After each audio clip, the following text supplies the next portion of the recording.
வணக்கத்துடன் பெப்பரன்ஸால் தமிழ் சொந்தங்களே, நான் உங்கள் இன்பா. தொடர்ச்சியாக தமிழர் தாயகத்தில் நடைபெற்று கொண்டிருக்கக்கூடிய உள்ளூராட்சி தேர்தலை மையப்படுத்தி பல காணொளிகளை தொடர்ச்சியாக வெளியிட்டு கொண்டிருக்கின்றேன். சமீப காலங்களாக ஒரு 2-3 நாட்களாக இது சார்ந்த ஒரு பெரிய தேடலை எடுக்கக்கூடிய களத்தை கையில் எடுத்தேன். காரணம், இந்த தேர்தல் களம் எப்படி ஒரு மாற்றத்தை கொண்டு வரும். குறிப்பாக பெரும்பாலான காணொளிகளில் வைத்தியர் அர்ஜுனா அவர்களை மையப்படுத்திய அல்லது வைத்தியர் அர்ஜுனா அவர்களுடைய செயல்பாடுகளை மையப்படுத்தி அதற்கு ஆதரவான நிலைப்பாட்டை எடுத்து பல காணொளிகளை நான் வெளியிட்டிருக்கிறேன். எதற்காக வைத்தியர் அர்ஜுனா அவர்களுடைய செயல்பாடுகளை அங்கீகரிக்கக்கூடிய களத்தை நாம் எடுத்தோம் என்கின்ற கேள்வி பலருடைய மனதில் உண்டு. தமிழ் சமூகத்தை பொறுத்தமட்டில் ஒரு மாற்று அரசியல் இப்பொழுது கட்டி அமைக்கப்பட வேண்டிய ஒரு களத்திலே இருக்கிறது. 2009ஆம் ஆண்டு நடந்த அந்த துயர சம்பவத்திற்கு பின்னால் சுமார் 16 ஆண்டுகள் முடிவடைந்து விட்டன. இந்த 16 ஆண்டுகள் பல கட்சிகள் நாடாளுமன்ற உறுப்பினர் பதவியை வகித்திருக்கின்றார்கள். பல கட்சிகள் அரசு சார்ந்த களங்களிலே இணைந்து பயணித்திருக்கின்றார்கள்.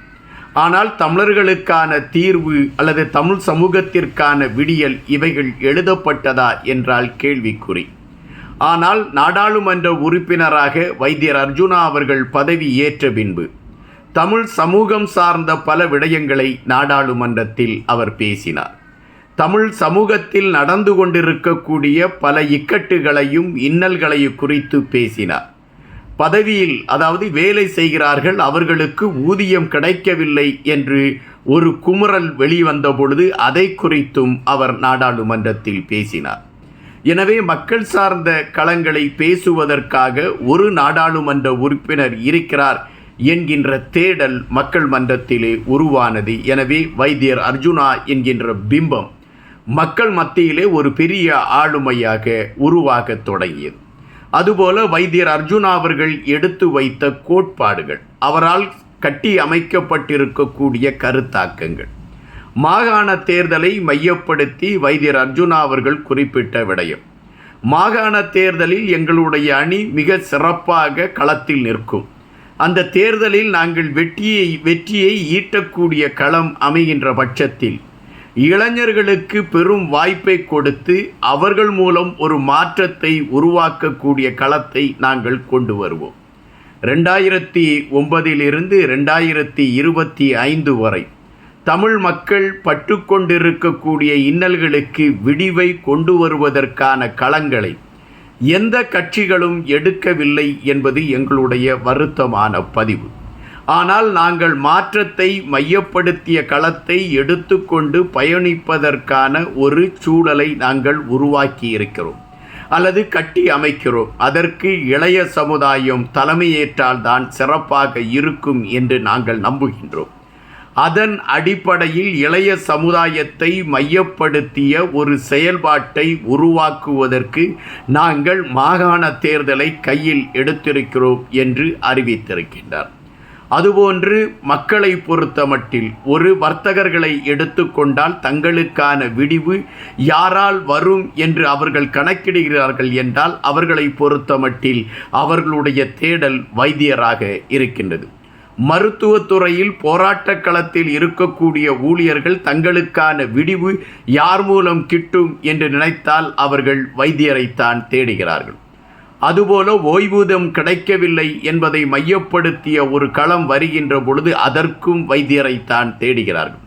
எனவே தாங்கள் இலகுவாக தேடி தங்களுடைய மனக்குமுறலை சொல்லக்கூடிய ஒரு தலைமையாக வைத்தியர் அர்ஜுனா இருக்கிறார் என்பதை மக்கள் புரிந்திருக்கிறார்கள் அல்லது மக்களால் உணரப்படுகிறது என்பதும் அதற்கான கதவுகளை வைத்தியர் திறந்து கொடுத்திருக்கிறார் என்கின்ற விடயமும் ஒரு மாற்று அரசியலுக்கான களமாக பார்க்கப்படுகின்றது. இன்று பலர் மேடைகளிலே தேசிய தலைவரை மையப்படுத்திய கருத்துக்களை எடுத்து வைக்கிறார்கள்.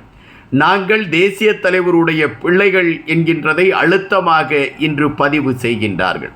அவருடைய கோட்பாடுகளை நாங்கள் கையில் எடுத்துக்கொண்டு பயணிக்கிறோம் என்பதை அழுத்தம் திருத்தமாக சொல்கிறார்கள். ஆனால் நாடாளுமன்றத்தில் துணிந்து அனைத்து சிங்கள அரசியல்வாதிகளும் வீற்றிருக்கின்றார்கள்.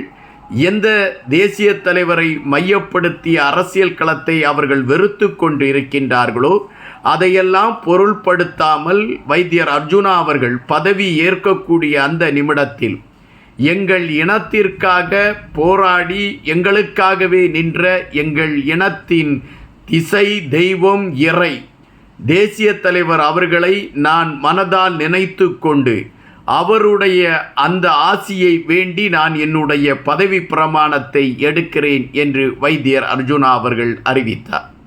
இது நாடாளுமன்றத்தில் ஒரு தமிழ் நாடாளுமன்ற உறுப்பினர் முதலாக தேசிய தலைவரை முன்னிலை வைத்து பதவி பிரமாணம் ஏற்றுக்கொண்டது வைத்தியர் அர்ஜுனாவாகத்தான் இருக்கும் என்பதுதான் பதிவு. எனவேதான் அதன் பின்பு அனைத்து கட்சிகளை சார்ந்தவர்களும் இப்பொழுது தேசிய தலைவரின் பிள்ளைகள் தேசிய தலைவருடைய கோட்பாடில் பயணிக்கிறோம் என்கின்ற கருத்துக்களை பதிவிடக்கூடிய ஒரு களங்களை நாம் பார்க்கின்றோம். தற்பொழுது உள்ள சூழலில் தமிழர் தாயகத்தில் ஒரு மாற்று அரசியல்தான் கட்டி அமைக்கப்பட வேண்டும். காரணம், வடக்கு கிழக்கு பகுதியின் புனரமைப்புக்கும் வடக்கு கிழக்கு பகுதியின் விடியலுக்கும் வடக்கு கிழக்கு பகுதியின் மீட்புக்கும் ஒரு மூன்றாம் நாடு அங்கு தேவைப்படுகிறது. இதுவரை இந்தியாவோடு நெருக்கமாக தமிழ் கட்சிகளை சார்ந்த பல தலைவர்கள் இருந்திருக்கின்றார்கள். ஆனால் மக்களுக்கான விடியலை குறித்தோ மக்களுக்கான விடிவுகளை குறித்தோ அவர்கள் பேசி அதற்கான களத்தை எடுத்து வைத்திருக்கிறார்களா என்றால் கேள்விக்குறிகளாகவே இருக்கின்றன. இந்தியாவை பொறுத்த மட்டில் திறந்த மனதோடு தமிழர்களுடைய பிரச்சனைகளுக்கு ஒரு விடிவை கொண்டு வருவதற்கு நாங்கள் தயாராக இருக்கிறோம் என்று பலமுறை அறிவித்திருக்கின்றது. தமிழ் கட்சிகள் ஒருங்கிணைந்து வந்து ஒரு விடியலை நாம் கட்டி அமைப்போம் என்ற அழைப்பையும் கொடுத்திருக்கின்றது. ஆனால் தமிழ் கட்சிகள் பிளவுபட்டு நின்ற களங்கள்தான் தொடர்ந்து கொண்டிருக்கின்றன. இன்று வரை தமிழர்களுக்கான தீர்வு எழுதப்படவில்லை என்பதுதான் பதிவு. ஆனால் வைத்தியர் அர்ஜுனாவை பொறுத்த மட்டில் தொலைநோக்கு சிந்தனையோடு இளைஞர்களை கொண்டு வந்து ஒரு மாற்று அரசியலை கட்டி அமைப்பதற்கான களத்தை உருவாக்க வேண்டும். அதற்கான தேவைப்படுதல் வருகின்ற பொழுது இந்தியாவோடு ஒரு நெருக்கமான பயணத்தை எடுத்து கொள்ள வேண்டும் என்கின்ற விடயங்களை எல்லாம் தெளிவாக அவர் எடுத்து வைத்து ஒரு அரசியல் களத்தை கட்டி அமைத்திருக்கின்றார். இந்த அரசியல் களம்தான் இப்பொழுது தமிழ் சமூகத்திற்கு தேவையான ஒன்றாக இருக்கின்றது. உள்ளூராட்சி தேர்தலில் வருகின்ற பல மாற்றங்களில் வைத்தியர் அர்ஜுனா என்கின்ற பிம்பத்தை மையப்படுத்தி எழுதப்படுகின்ற மாற்றம் தமிழர்களுடைய அடுத்த நகர்வுக்கான களமாக இருக்கும் என்று பலர் நினைக்கின்றார்கள், அல்லது பலருடைய எண்ணங்கள் அதுவாகவே இருக்கின்றன. இந்த உள்ளூராட்சி தேர்தல் களம் வைத்தியர் அர்ஜுனா என்கின்ற மனிதருடைய அந்த செயல்பாடுகளை அங்கீகரிக்கக்கூடிய களத்தை கையில் எடுத்துக்கொண்டு பயணிக்குமா என்கின்ற கேள்விகளோடு ஒரு எதிர்பார்ப்பை ஏற்படுத்தி இருக்கின்றன. தற்பொழுது உள்ள சூழலில் மாற்று அரசியலை நோக்கி மக்கள் நகரத் தொடங்கி இருக்கின்றார்கள். ஊசி சின்னத்திற்கான வரவேற்பு பல இடங்களில் பெருகி கொண்டு இருக்கிறது என்பதை நாம் பார்க்க வேண்டிய களமாகவும் இருக்கிறது. காத்திருப்போம்.